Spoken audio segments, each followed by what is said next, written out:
Oi, gente, tudo bom com vocês? Estamos de volta com mais um episódio aqui do livro Os Embaixadores. É isso aí, que bom estar aqui de volta com vocês. E hoje estudaremos 3 capítulos. Pense numa história bonita. Muito bom os capítulos de hoje. Mas antes de estudar os capítulos, só lembrando vocês, como sempre, que se você ainda não é inscrito no canal, para não deixar mais passar nenhum tempinho, se inscreva logo e ative o sininho para você não perder nenhum vídeo. Também deixa seu like aqui, seu curtir, para ajudar aqui na divulgação do canal. Deixa seu comentário. Quanto mais você comentar, também pode trocar ideias aí com a gente, com os outros que assistem aqui o canal, os vídeos do canal. E também vai ajudar na divulgação do canal dentro da plataforma do YouTube. Além disso, compartilhe esse e outros vídeos com seus amigos para eles também terem acesso a esse conteúdo, a palavra de Deus, para que eles possam adquirir mais conhecimento junto com a gente, né? Todo mundo aqui aprendendo junto.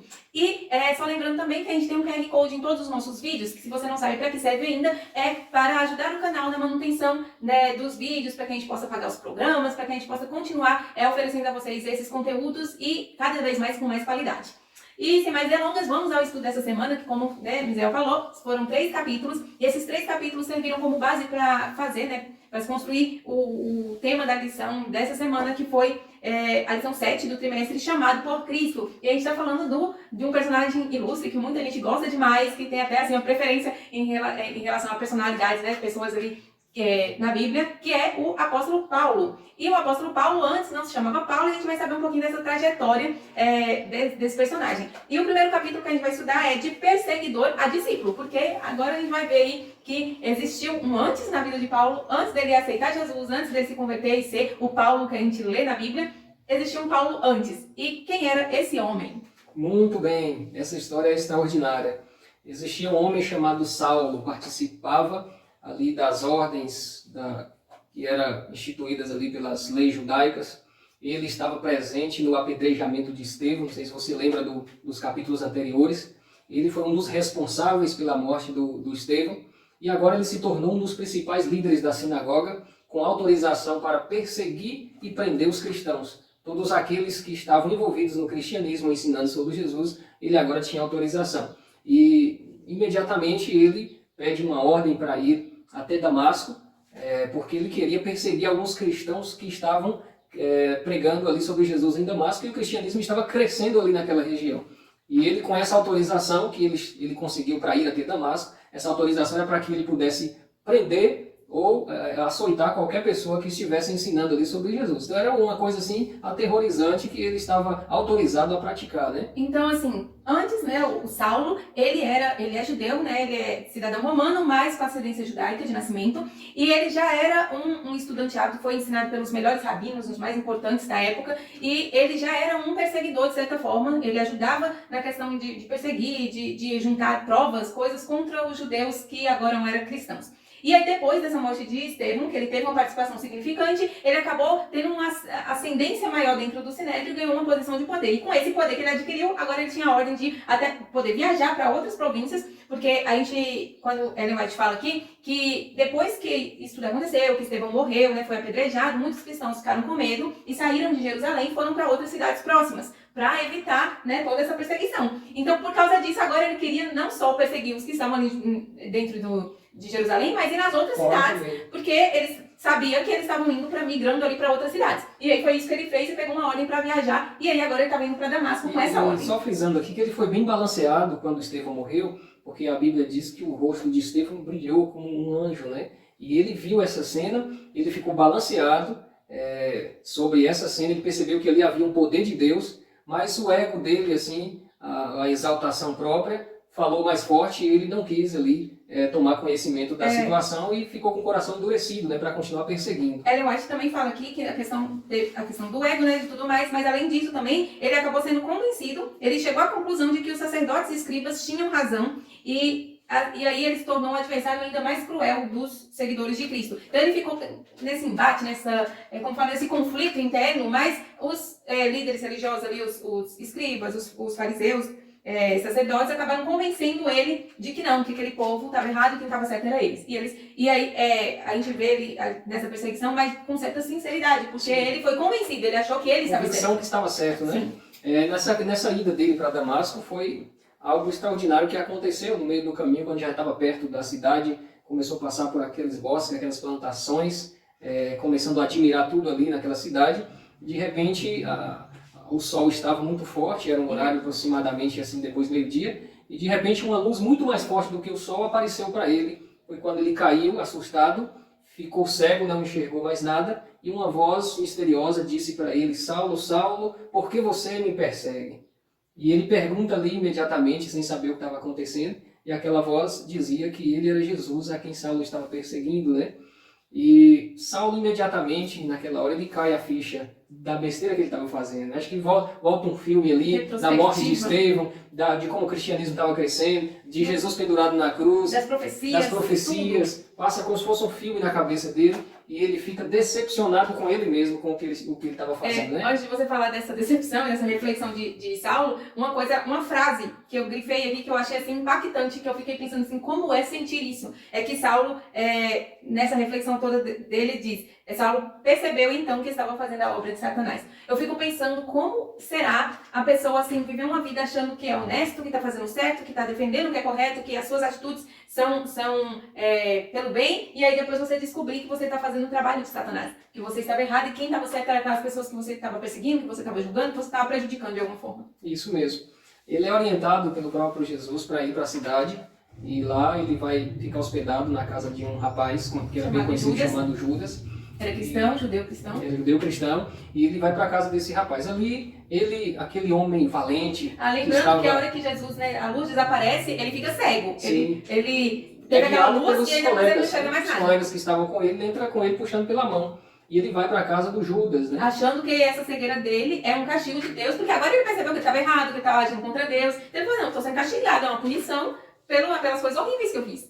O homem que estava com aquela valentia, aquela euforia, entra de cabeça baixa, triste, decepcionado, abatido naquela cidade, né?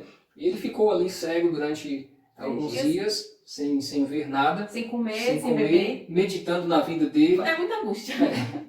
Eu imagino que talvez se passava na cabeça dele, né? O que queria fazer agora, né? Eu fico imaginando que ele devia ficar vendo o apedrejamento de Estevão, que a gente fala aqui do apedrejamento de Estevão, mas não foi a única pessoa prejudicada pelos esforços de Saulo. Ele prejudicou muita gente, muitos judeus cristãos. Então, ele aqui com certeza ficava repassando todas essas pessoas que ele perseguiu, que ele levou preso, que ele ajudou a condenar até a morte. Então, é uma culpa, gente. Eu fico imaginando uma coisa terrível. É esse tipo de culpa. Você saber que você, em prol de algo que você achou que era certo, ter feito coisas horríveis. Então tem até uma matéria, né? Olha que me veio à mente agora. A matéria que você leu pra mim, que eu não sei.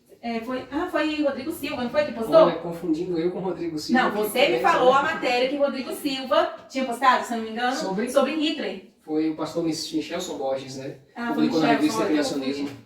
Que depois, agora, né, atualmente, depois de uma série de estudos e teste de DNA e tudo mais, descobriu-se que Hitler tinha ascendência judaica. Ele tinha antepassados, pessoas judeus e negros como seus ancestrais. Então eu fico imaginando assim, se hoje ele pudesse, né, se ele descobrisse que ele perseguiu, matou diversas pessoas, e ele era judeu, tipo, né? No final das contas, ele tinha sangue judeu. Então, claro, não comparando Saulo, né, Paulo com Hitler, né? Mas a questão de você fazer uma coisa e depois de você descobrir que coisas terríveis, que você fez besteira, que coisas terríveis você fez. No caso de Saulo, perseguiu cristãos e agora descobri que ele estava agindo contra o próprio Deus. E aí agora esse arrependimento, e por isso essa meio que depressão que ele ficou, né, sem comer, sem beber, demonstrando arrependimento, orando, né, jejuando, porque ele estava sem comer, sem beber, e em oração. Jesus já falou logo para ele: eu quero que você trabalhe para mim daqui para frente. A preocupação dele era como fazer isso agora, se ele era passar de perseguidor para ser perseguido, né? E aí é nessa que Saulo está nessa, né, de orar, pedir perdão a Deus. Ele queria sentir que Deus o havia perdoado. E aí, em outro lugar, lá também em Damasco, em outra casa, acontece de um servo do Senhor chamado Ananias, também um cristão, recebeu em visão a indicação de que ele deveria ir até a casa de Judas, e que lá havia um homem, Saulo de Tarso, e aí contou toda a minha situação para Ananias e falou para ele ir até lá, empunhar as mãos e Saulo voltaria a enxergar. E aí Ananias ficou assustado. Eu dei risada porque ele falou assim: Senhor, eu tinha ouvido falar muita coisa desse Saulo. Acho que eu falei assim: então, Senhor, sabe? É porque o povo tá falando muita coisa desse homem. Inclusive, ele veio para cá para nos perseguir. Exatamente, ó, ele tá aqui, e se isso for uma armadilha? E se ele estiver fazendo alguma coisa para poder pegar a gente, né, de surpresa? Então ele levantou ali umas questões, mas Deus não deixou margem para dúvida, falou assim: não, vai, que eu escolhi ele para ser meu representante para os gentios. Olha só que responsabilidade, né? Enfim, Ananias foi até as casas de Judas, colocou as mãos sobre os ombros de Saulo, disse que Deus o enviou para que ele voltasse a ver. Imediatamente caiu dos olhos algo parecido com escamas, e Paulo voltou a enxergar. E agora Ananias passa ali várias orientações para Saulo, né? Inclusive o batismo dele foi feito ali, ele arrependeu dos pecados e passou agora a aprender tudo sobre o cristianismo. Foi batizado e passou dias ali, agora na cidade de Damasco, com a igreja, com os cristãos, aprendendo com eles agora, desde o princípio das profecias até os dias ali atuais, sobre a vida de Jesus e o propósito do cristianismo aqui na Terra. Então ele estava sendo agora um aluno humilde, aprendendo tudo do zero.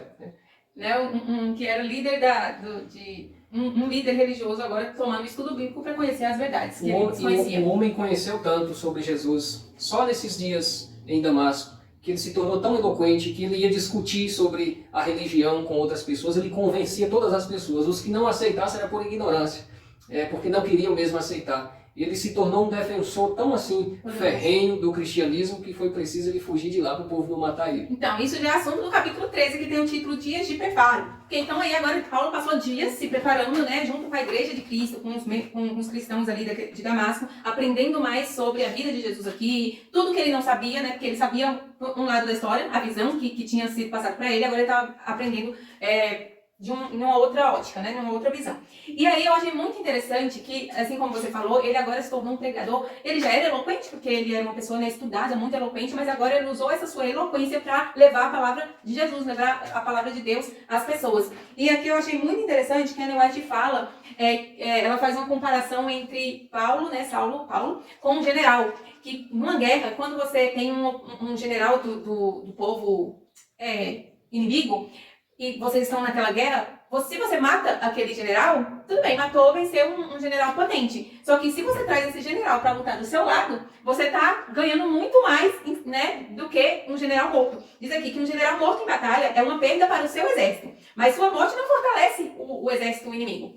Porém, quando um homem de destaque se une às forças contrárias, elas ganham uma vantagem distinta. Então, Jesus, quando Saulo estava perseguindo os cristãos, ajudando a matar cristãos, Jesus poderia ter feito alguma coisa, né? Deus poderia ter feito alguma coisa e permitir que ele morresse de alguma forma para parar de perseguir os seus filhos, né, os cristãos. Mas ao invés disso, Jesus apareceu para ele, viu que ele estava lá, mas ele era uma pessoa sincera, ele só não tinha conhecimento, ele estava equivocado, mostrou as verdades para ele e aí agora ele estava lutando ao lado de Jesus. Então, ele tem um líder do exército inimigo para lutar a favor dele agora. Então ele lutava a favor ele lutava nos exércitos de Satanás e agora estava lutando nas forças da luz, né, ao lado de Jesus. Bênção de Deus. E aí nesse período aqui, como você disse, ele passou a pregar, a ensinar, e ele até achava, eu fiquei com dó, porque ele achava que se ele falasse com seus líderes, aqueles fariseus, os sacerdotes que ensinaram ele e tudo mais, se ele falasse, testemunhasse, né, a favor de Jesus para eles também iam se arrepender. Ele achou que ele queria ser sincero, estava fazendo, achando que estava certo, ele achou que todos os outros líderes estavam igual a ele. Só enganados. Mas ele foi até lá, pregou, falou, e ao invés deles, né, se arrepender e escutar Paulo agora, eles foi matar, né? Deram ordens para matar, e aí Paulo teve que fugir de lá da cidade, porque senão ele seria morto. E falar nisso de Paulo e Saulo, antes da gente ir mais pra frente, algumas pessoas falam assim, Saulo teve seu nome mudado. Paulo, Saulo. Assim, Deus mudou o nome de Saulo. E aí a gente lê a Bíblia porque quando, por exemplo, a gente lê lá sobre Abraão, aí tá lá, Abraão, não sei o que, aí chega um certo momento, a partir de agora, Deus fala pra ele, né? A partir de agora seu nome será Abraão, e o nome de Sarai será Sara. Pronto. Aí depois a gente vai lá pra partir de Jacó. Aí teve lá a luta com Deus, a partir de agora seu nome é Israel. Então a gente vê momentos em que Deus muda o nome daquela pessoa. Só que a gente lê aqui, estudou sobre Saulo durante esses dias, a gente leu a história dele, essa conversão, até o batismo, ele agora já está pregando, já está sendo perseguido, sendo chamado de Paulo, mas cadê a parte em que Jesus vai lá, Deus vai lá e fala assim, a partir de agora seu nome será Paulo? Ou aqui no Espírito de Profecia, a gente poderia encontrar Ellen White falando que naquele momento, Deus apareceu para ele, mandou um anjo falar para ele, alguma coisa assim, e a gente não encontra isso. Enfim, quem mudou o nome de Saulo? Então, pastor, quem mudou o nome de Saulo para Paulo? Vamos lá. Os estudos apontam que o nome Saulo é o nome falado na língua hebraica. Era chamado de Saulo. A Bíblia só menciona no livro de Atos que a partir do momento que Saulo começa a pregar para os gregos, ele passa a ser chamado de Paulo. Mas a Bíblia nem fala assim, ele passa. Só começa a falar assim, Paulo. As pessoas começaram a chamar ele de Paulo. na língua grega. E aí quando você vai estudar um pouquinho sobre a diferença da pronúncia do grego e hebraico, a gente entende que é a forma de pronunciar. Quando pronunciado no povo hebreu é Saulo, a primeira letra tem som de S. Quando é pronunciado em grego, a primeira letra tem som de P. Aí é Paulo em grego, Saulo em hebraico. Mas no final das contas, então, Paulo é o mesmo Paulo e nome, é a Saulo mesma coisa. é um só. É igual, por exemplo, aqui no Brasil a gente chama João. João. Em inglês, Quando vai para inglês se chama de John. John. Quando vai para espanhol se chama de Juan. Então, cada língua que vai mudando a pronúncia. E o nome de Saulo apenas mudou de língua, que ele foi pregar em outra língua, em grego. Agora mudou também a pronúncia para Paulo, ok? E eu creio que como Paulo, ele se destacou mais pregando para gentios, foi onde ele passou a maior parte do ministério ali pregando entre os gregos. Começou a entrar nos gregos, e ali já aí no já ficou Atos. Paulo e a gente já conhece ele como cristão, como Paulo. Porque ele começa a pregar, em Atos, depois da conversão, quando ele começa a pregar para os gregos, ele já sai fora do judeu para ir pregar para os gregos, ele começa a ser chamado de Paulo, e todas as cartas são escritas em grego. E aí a pronúncia é tudo Paulo, entendeu? Então tá aí, gente. De Paulo. Se você não sabia, né, ou se você achava que Deus tinha feito essa mudança no nome de Paulo, isso não ocorreu. É o mesmo nome, só é pronunciado de uma forma diferente. Isso aí. E aí é nessa que a gente termina o capítulo 13, que é ele ali pregando para as pessoas, testemunhando. E aí a Ellen White fala aqui um pouquinho sobre o poder de você testemunhar daquilo que aconteceu na sua vida, né? Ele falava do que ele viu e ouviu. Então, é disso que se trata. E o capítulo 14, a gente nem não fala assim mais propriamente em Paulo, mas sim a gente fala um pouquinho sobre Pedro, falando sobre preconceito. A gente sabe que Paulo foi pregar para os gentios, mas Pedro ainda não tinha se convertido nesse ponto. Ele ainda tinha certo receio, um certo distanciamento aos povos que não eram judeus. A crença deles é que o evangelho era só para os judeus, a salvação só para eles, então eles desprezavam ali, tinha muito preconceito com os gentios. Os gentios eram pessoas de outras nações, né? Então, o capítulo 14 fala sobre preconceito vencido. E qual foi esse preconceito e como ele foi vencido? E só havia um centurião romano que chamava Cornélio, e Cornélio era muito rico e tinha muita influência e muita amizade.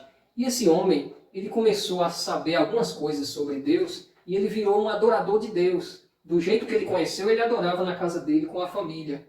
E Pedro um dia estava na sua casa, no terraço, e de repente ele ainda tinha aquela visão de que o povo de outras nações era impuro, não devia se misturar, não devia conversar, bate-papo, nada. Não frequentava a mesma casa, não comia juntos? Isso, não podia. Só que ele começou a ter uma visão.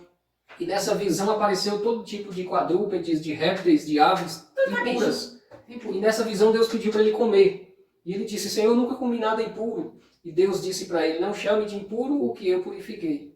Ele acorda com aquela situação, mas Deus revela para ele e diz para ele, está chegando um homem, está chegando alguém à sua porta que não é judeu para você receber. Ele entendeu a visão que Deus estava falando com ele, que o povo de outra nação, os povos de outras nações não são impuros, porque ele já tinha purificado e ele devia acabar com o preconceito. Ou seja, a visão não tratando de alimentos, né, de alimentos puros e impuros. Deus usou esse exemplo para dizer que o povo de outras nações não são impuros. E Pedro entendeu isso. Quando o anjo fala para ele que está chegando alguém de outra nação, o que ele faz? Ele já corre para abrir a porta e receber. Recebeu como se fosse os seus próprios irmãos. E agora esses homens, que eram funcionários do centurião romano, Cornélio, leva ele até a casa de Cornélio. Olha, Cornélio quer falar com você. Eu achei interessante que assim que ele chega na casa de Cornélio, ele já fala logo assim, então, eu fui criado dentro do judaísmo, desde sempre aprendi que não se deve frequentar a casa de gentios, mas Deus me mostrou que não há ninguém puro perante ele. E eu falei, quem sou eu para ir contra o que Deus mandou? Então eu tô aqui. Entrou na casa de Cornélio, Cornélio já ajoelhou e adorou Pedro. Pedro falou, epa, para aí que eu sou homem. Eu sou homem igual a você. Eu não vim aqui para ser adorado, não. Levanta e... Eu sou adorador de Deus Altíssimo, sou ser humano. Então aqui é um gancho aqui para mim falar para vocês que muitas pessoas adoram São Pedro, achando que São Pedro, que é o apóstolo Pedro, deve ser adorado. O próprio Pedro aqui, ele repreendeu Cornélio. Cornélio, naquela fé sincera dele, ele não sabia que não podia. Empolgado com a presença de Pedro, correu e ajoelhou aos pés de Pedro, e Pedro repreendeu que ele não merece ser adorado. Até porque ele era gentil e ele via Pedro, as histórias que falavam sobre Pedro. Sim, que muita emoção, né? Nesse capítulo, antes, a gente já entrou na história de Cornélio, mas dá uma certa introdução falando de algumas curas que Pedro tinha feito, de ressuscitar, que ele ressuscitou Dorcas, né? Que fala um pouquinho sobre Dorcas, uma mulher... caridosa, fazia muita coisa boa, e ela morreu e o pessoal ficou chorando e tal. E aí chamaram Pedro foi até lá e ela orou em nome de Jesus. Não foi ele que ressuscitou, mas em nome de Jesus ele falou que ela ressuscitasse, ela veio. E aí, depois de todas essas coisas, Isso tudo, Cornélio ficou sabendo. Então, quando Pedro chega na casa dele, ele fala assim, homem, Mas um visão. judeu entrar na casa dele, não isso nunca acontecia. Então, por isso ele teve esse Certo. ímpeto de ir adorar e tudo mais, mas Pedro logo repreendeu, falou, não faça isso, eu sou homem, eu sou igual a você. E aí foi ensinar, e aí foi ele dar uma aula. Eu fico imaginando o bate-papo, Cornélio falando pra Pedro, Sem saber de olha, o nada, anjo né? apareceu pra mim, falou pra te procurar, e Pedro dizendo, apareceu pra mim também, falou pra mim vir aqui, e aquela troca de ideias, e Pedro começa a ensinar sobre Jesus pra ele, ali foi um estudo bíblico, uma aula sobre o cristianismo, né? E interessante que nesse momento a Bíblia diz que o Espírito Santo desceu naquela casa, e todos os gregos que estavam ali presentes receberam o Espírito Santo, começaram a falar em línguas, Sim. começaram a conversar uns com os outros em línguas. E Pedro percebeu que eles tinham sido aceitos, né, por Deus mesmo. O mesmo poder que Pedro percebeu que desceu sobre os judeus, desceu agora sobre os gregos, e Pedro ficou maravilhado e saiu dali entendido de que Deus não faz acepção de pessoas, né? Só um adendo, porque eu achei interessante que quando Pedro foi com o pessoal que foi chamar ele para casa de centurião, ele chamou outros irmãos cristãos para ir junto com ele. Ele não foi sozinho. Levou Porque ele testemunhas, sabia que ia dar o que Ia dar falar, problema. ia dar problema. Tipo, Pedro tá se misturando com gentios. Então ele levou outros irmãos junto com ele para que eles pudessem ver tudo que acontecia, tudo que ia ser conversado ali, para testemunhar a favor depois quando alguém fosse questionar. E foi exatamente isso que aconteceu, porque depois dessa visita, Ellen White comenta aqui que os judeus os cristãos lá da Judéia ficou sabendo disso que aconteceu, que Ficaram Pedro foi lá furiosos. e ficaram furiosos. Como é que Pedro faz um negócio desse? Então Pedro foi até lá com essas testemunhas aí, e aí conversaram e falou tudo que aconteceu, e inclusive